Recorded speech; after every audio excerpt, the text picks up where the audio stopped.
बिस्मिल्लाहिर्रहमानिर्रहीम। दोस्तों, मैं हूं आपका मोहम्मद आज़म समीर। कैसे हैं आप? आज तो है जी धूप और हब्स और मौसम कुछ अजीब सा है, लेकिन थोड़ी थोड़ी हवा चल रही है, जिसकी वजह से मैं थोड़ा सा पुरुम्मीद हूं कि मौसम और खुशगवार हो जाएगा। तो दोस्तों, आज और एक चीज़ मैं इस वीडियो को बनाने से पहले आप लोगों को ये बताता चलूँ। दोस्तों, ये जो मेरी वीडियो है, ये मेरी अपनी ख़ुद से की गई रिसर्च है आप लोगों के लिए, ताकि आप लोग तरक्की करें बीइंग अ पाकिस्तानी। दूसरी बात यह है कि आप ख़ुद भी रिसर्च कीजिएगा।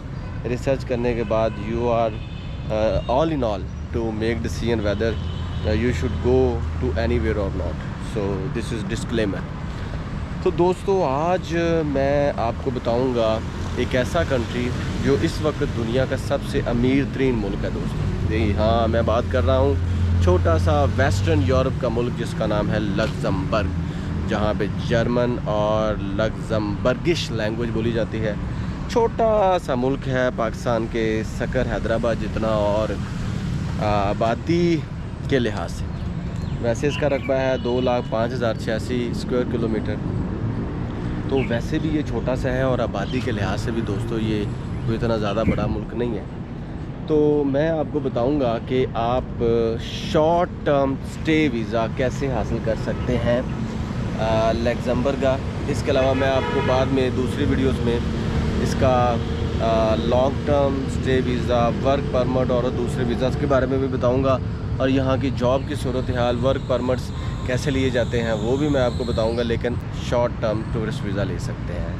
दोस्तों, सबसे पहली बात तो ये, तो अगर आप ख़ुद अप्लाई करेंगे तो फिर आप 30 से 35 हज़ार आपका आएगा ख़र्चा, और चूँकि ये शेंजन कंट्री है तो पूरा प्रोसेस वैसे ही होगा जैसा कि आप शेंजन वीज़े के लिए करते हैं। दूसरी बात ये है दोस्तों कि इस कंट्री में इसकी जो वीज़ा रेशो है रिजेक्शन की वो बहुत कम है। अगर आप अच्छे तरीके से अप्लाई करेंगे, अगर आपके पास रिक्वायर्ड डॉक्यूमेंट्स होंगे तो आपका वीज़ा रिजेक्ट नहीं होगा। वो रिक्वायर्ड डॉक्यूमेंट क्या है आपके पास? सबसे पहली बात तो ये कि आप फॉर्म फिल करेंगे। दोस्तों, फॉर्म आपको मिल जाएगा जी ऑनलाइन, क्योंकि शेंजन कंट्री के लिए एक ही फॉर्म होता है, उसको आप फिल करेंगे अच्छे तरीके से, और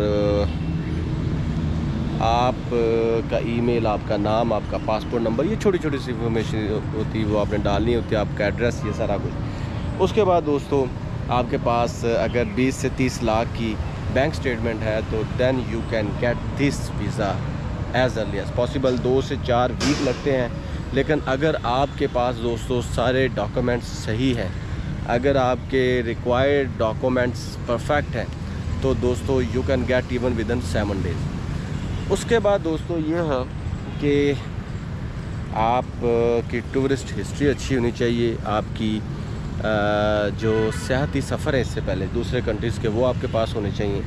उसके अलावा दोस्तों, आपका जो पासपोर्ट है वो वैलिड होना चाहिए फॉर मिनिमम लास्ट 6 मंथ, और उसके अलावा आपकी तस्वीरें होनी चाहिए, आपका शनाख्ती कार्ड होना चाहिए, आपका FRC होना चाहिए, आपके अगर बच्चे हैं तो उनका बे फॉर्म होना चाहिए। सारे मामलात मिला के आपके डॉक्यूमेंट्स तैयार होंगे।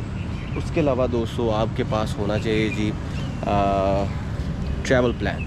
अगर आपके पास ट्रैवल प्लान है तो यकीन, और अच्छा ट्रैवल प्लान है, और अगर आप रिसर्चर हैं, अगर आप टूरिस्ट हैं, अगर आप वाकया ही आर्किटेक्चर को प्यार करने वाले हैं, अगर आप वाकया ही कल्चर को, हेरिटेज को प्यार करने वाले हैं, और उसके अलावा आपके पास रिटर्न टिकट है। रिटर्न टिकट आप लाहौर की ले सकते हैं, इस्लामाबाद की ले सकते हैं। यहाँ से डायरेक्ट फ़्लाइट तो शायद आपको ना मिले, लेकिन PIA की वेबसाइट से पता चल सकता है। दूसरी बात ये कि तुर्की से, दुबई से फ़्लाइट्स आपको मिलेंगी, कनेक्टिंग फ़्लाइट्स। तो टिकट्स भी इतनी कुछ ज़्यादा नहीं है, 2.25-2 लाख के आसपास होगी, बल्कि है, इससे ज़्यादा नहीं है। तो आपके पास वहाँ पे होटल रिज़र्वेशन होनी चाहिए। आपने जहाँ जिस सिटी में रहना है तो उसकी होटल रिज़र्वेशन होनी चाहिए। आपको वीज़ा 7 दिन का, 15 दिन का, या 21-22 दिन का, और मे बी 3 मंथ का भी वीज़ा मिल जाए, tourist visa, short term stay visa. तो ये चीज़ें में रखें। आपकी एप्लीकेशन प्रोसेस बहुत अच्छा होना चाहिए। बहुत से लोग हैं जो असाइलम के लिए भी अप्लाई कर सकते हैं, और उनका 70-60% चांसेस होते हैं उनके कि वो ले भी लेते हैं, लेकिन वो सब झूठ होता है। इसलिए मैं वो रेकमेंड नहीं करूँगा।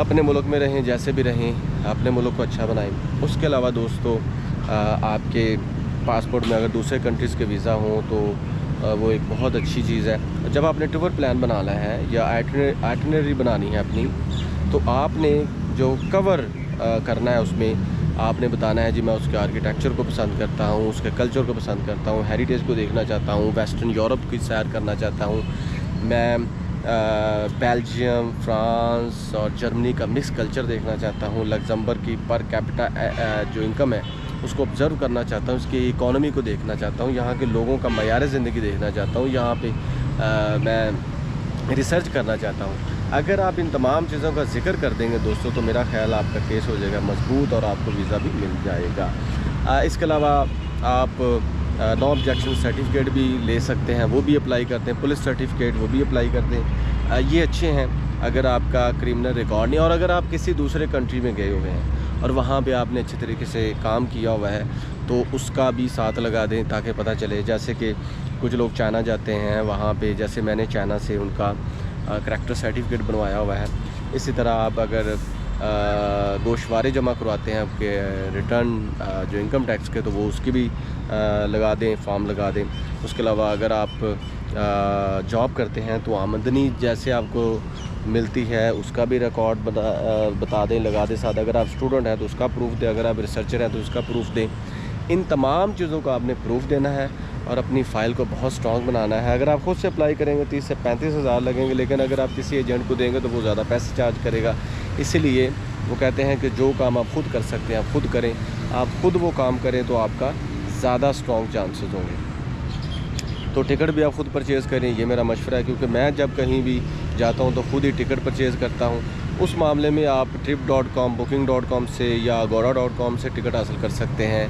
आप होटल्स बुकिंग भी इसी वेबसाइट से कर सकते हैं। चूँकि मैं 8 साल चाइना में रहा हूँ तो मैं उसी हिसाब से वहाँ से अप्लाई करता था और मेरा वीज़ा रिजेक्ट नहीं होता था और मैं होटल बुकिंग भी खुद कर लेता था। तो उसके अलावा एक चीज़ जो सबसे इम्पोर्टेंट है दोस्तों, आप अपने डॉक्यूमेंट्स को तैयार करने के लिए चाहे आपको टाइम लग जाए, जितना मर्ज़ी टाइम लग जाए, लेकिन आप अपने डॉक्यूमेंट्स को सही प्रिपेयर करें, आप गलती ना करें, क्योंकि अगर आपकी एक दफ़ा रिजेक्शन होगी तो फिर हाँ। इसके अलावा आप जी तो VFS ग्लोबल है, वहाँ पे इसकी एप्लीकेशंस जाती हैं और आप मेडिकल जो है वहाँ से परचेज़ करते हैं। तो VFS ग्लोबल को ज़हन में रखिएगा क्योंकि इसकी एप्लीकेशन वहीं से प्रोसीड होगी।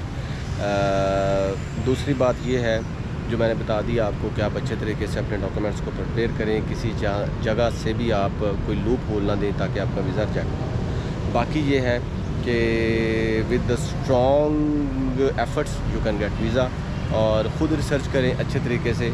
सो I hope so you can get this visa easily. So इन बातों के साथ मुझे दें इजाज़त, अपना रखें ख्याल। Thank you so much.